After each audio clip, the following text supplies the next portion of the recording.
Hi, I'm Paul.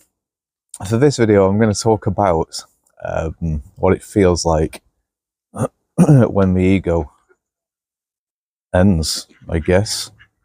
Although it's not really as simple as it just kind of ends, because even when it does end, I think for most you find that it still tries to come back in certain situations. I think the reason really for this is because of the chaotic world that we live in. I mean, if you look at a monk, they might be living in peace day after day as long as they're in the temple or surrounded by other monks, but put a monk into a city centre and he's going to be fighting away the ego.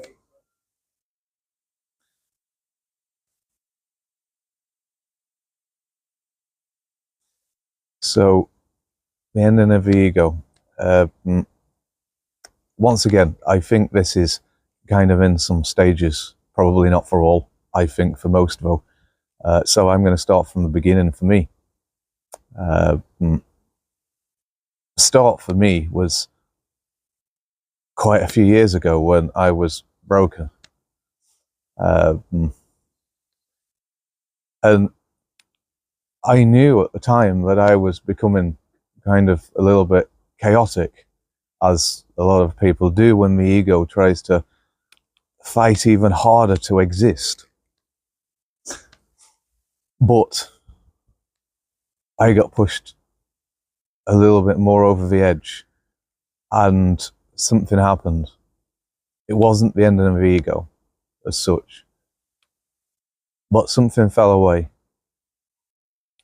And all of a sudden, I suddenly realized that my whole life was a lie, a story, something that I clung on to. Like all the music that I listened to and thought I liked, don't like, never did, just clung on to it. The hobbies that I had, interests, the things that I used to fill in time, a whole lot, just suddenly realized it was never me. I was just kind of forcing myself into it, telling myself that this is who I am. This is what I do. This is what I like. Even typical thought patterns wasn't me. Now, that wasn't the ending of the ego, although it kind of sounds like it could be for some. I think what really happened there was it was the ending of my attachment to knowledge, my attachment to my stories. So even though the ego was still kind of carrying on, it's like my attachment to knowledge was no longer sustainable. Like, I could tell myself stories, but I knew if it was a lie. You know, I couldn't rely on knowledge. Like, if you look at somebody who's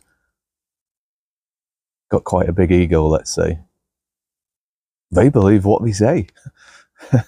You know, I mean, I think this is the way that people avoid sins, because you can just simply say something, and as long as you're attached to it, it doesn't affect you. Like a businessman taking advantage of a customer says, well, that's just business. As long as I've got that attachment to what I just said, then I'm free of sin. Well, not really, but I don't see it. So I think what happened in that first stage really was just the attachment. I didn't believe it anymore, but I still had a long way to go. I suppose I should really mention that even before that happened, I probably spent about a year and a half by myself, just going through my past, reliving it, re-understanding it, and I still carried on after that as well. I think therapy came after that for me. Yeah, I'm pretty sure it did. But anyway, that wasn't the real ending of the ego. Probably happened maybe a year later. I had been going to therapy. I had been doing a lot of work. I only really did maybe 2 years, 2.5, maybe even 3 at the most years, going over my past.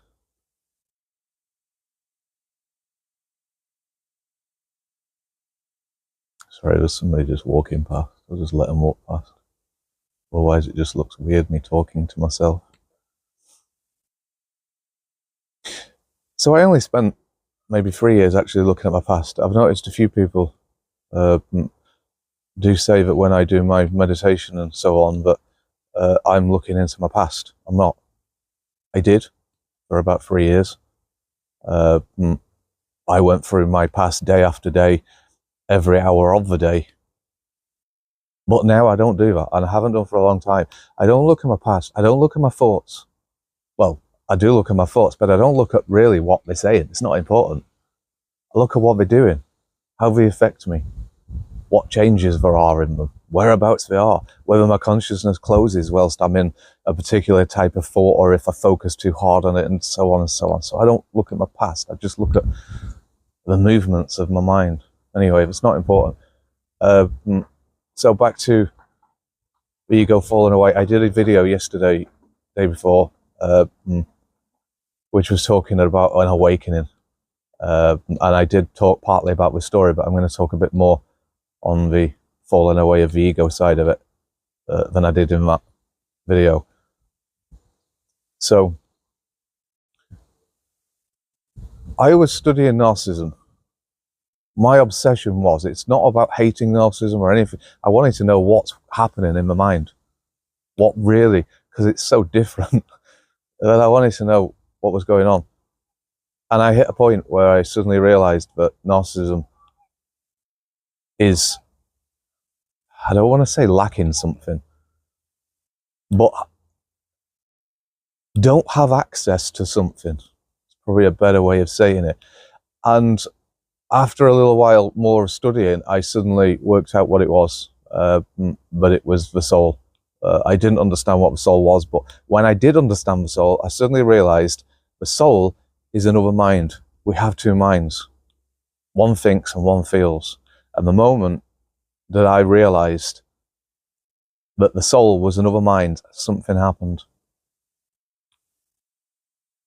I was sat on the couch,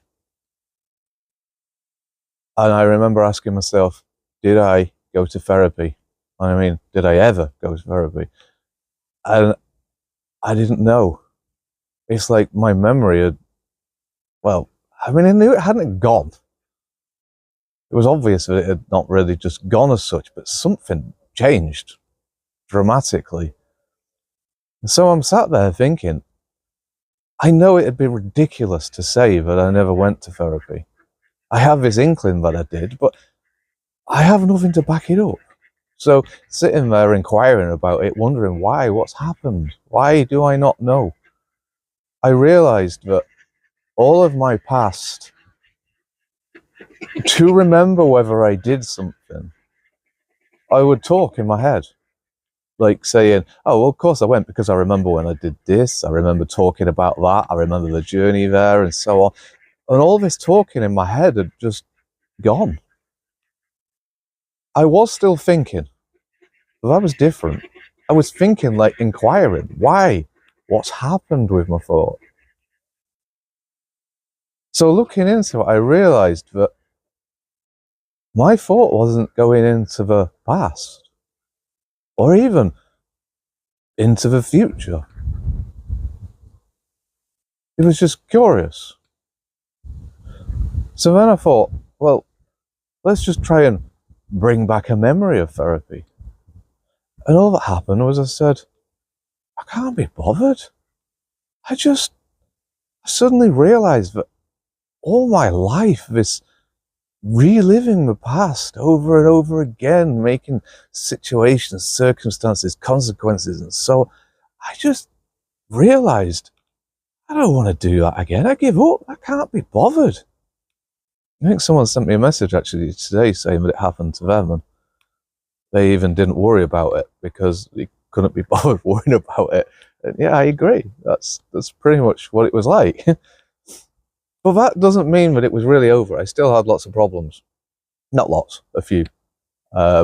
And it didn't end actually there, because that night I sat outside, did some extremely deep type of sort of meditation. Something really weird happened, which I talked about in the video, kundalini awakening video. I'm not going to talk about that again because it's a bit weird. But anyway, the next morning I was driving, and all of a sudden my thought came back, only it was different. Because I used to be quite a worrier, and my thoughts would always create worry, you know, predict something that might happen in the future that then all of a sudden I'd worry about. And I remember driving, and all of a sudden this thought came back. Only this time, it wasn't in my head. It was in front of me. It was like I was looking at it.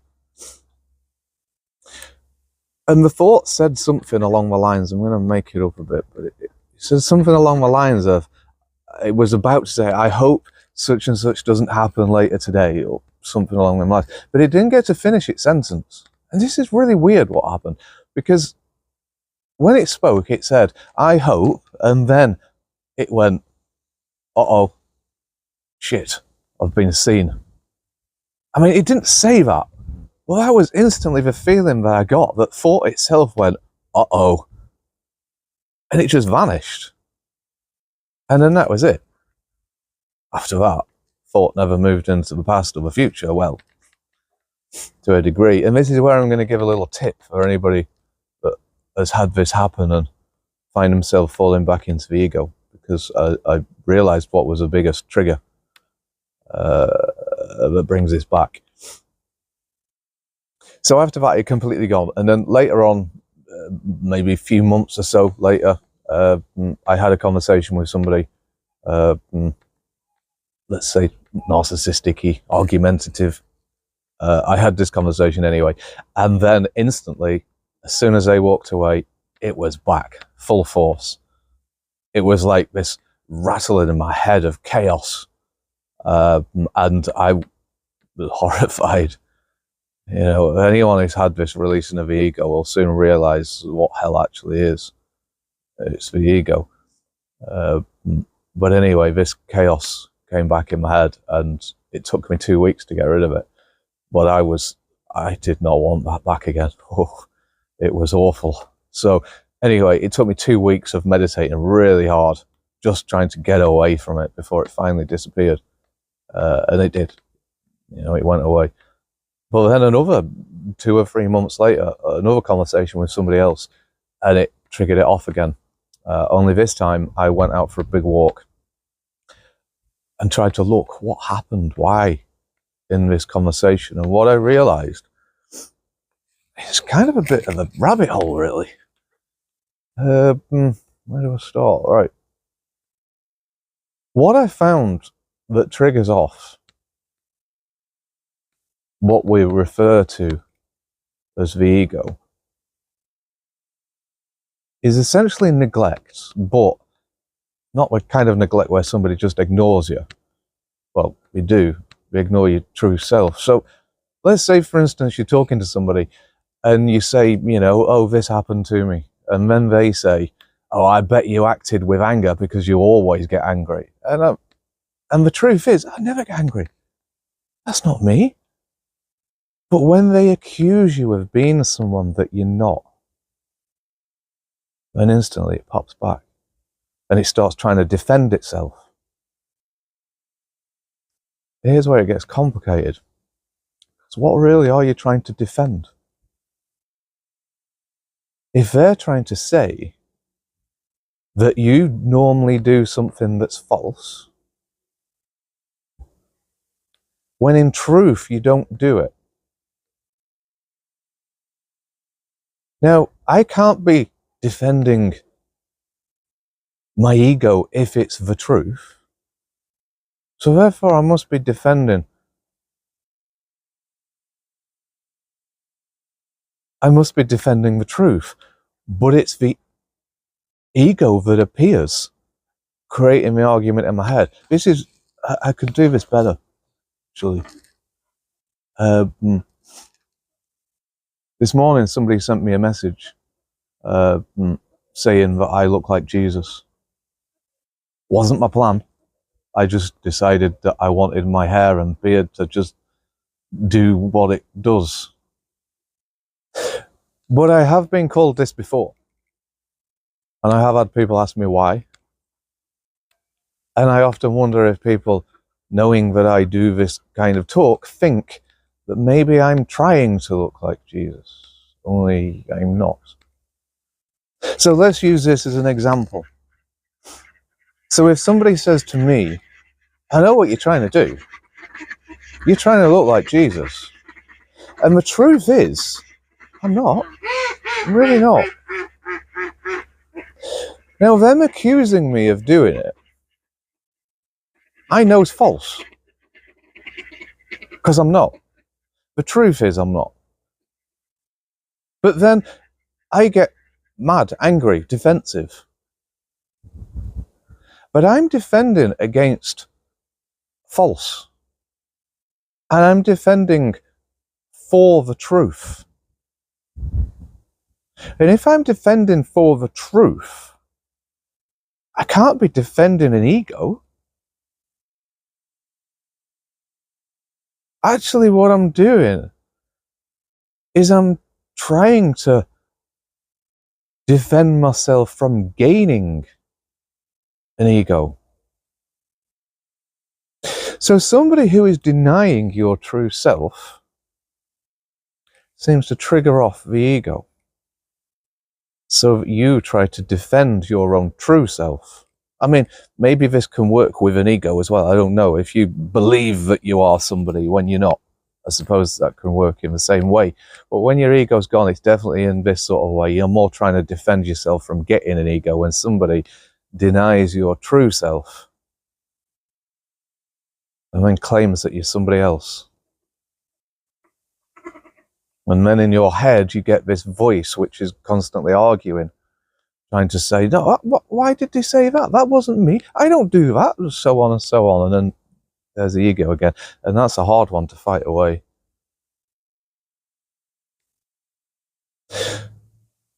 Another misconception with a lot of people who talk about this spiritual nonsense stuff, non-duality as well, they're buggers for it, is that they tell you to end thought. Like, you know, end thought. That's it. Meditate, stay in silence, end thought. This isn't true. All right, they do say you can't end thought, but ignore it. Still isn't true. Thought's quite good, used in the right way. You see, the ego moves in time. You know, it moves into the past memories, brings them up, makes you scared of something you did in the past or whatever. Also makes you worried about things in the future. But this is when thought moves in time. Also, when thought takes knowledge and then creates choices, that also brings on the ego. Like, you know, let's say the word racism, and then there's a choice. I don't want to be racist. I want to be a good person. I don't want to be like the rest of the bad people who, so on. It brings in choice, and then the ego's kind of coming. So what I'm saying is, not all thought is bad. In fact, you need thought to find your other mind or to communicate with your other mind. Only thought must never go beyond curiosity. So as long as thought is staying curious, then it communicates with the other mind, because we've got two minds. You could say one of them is spiritual. Let's say soul. One of them feels and one of them feels and sees, which is, well, the soul, I would say. The other one thinks. Now, these two minds aren't one mind. They really are two minds. They just communicate with each other. Only when you talk curiously, like, you know, I'm curious about this, then that's a communication to the soul, to the other mind. But when you say, I know this, especially when you're referring to knowledge, then the communication doesn't happen. Doesn't need to. See, this is the trouble with knowledge. Knowledge is the end of intelligence, because if I already know it, then there's no need for the communication of these two minds to work things out, to see beyond. This is a trick of all this spiritual stuff and seeking. When you start to know something with knowledge, you're not going to find yourself.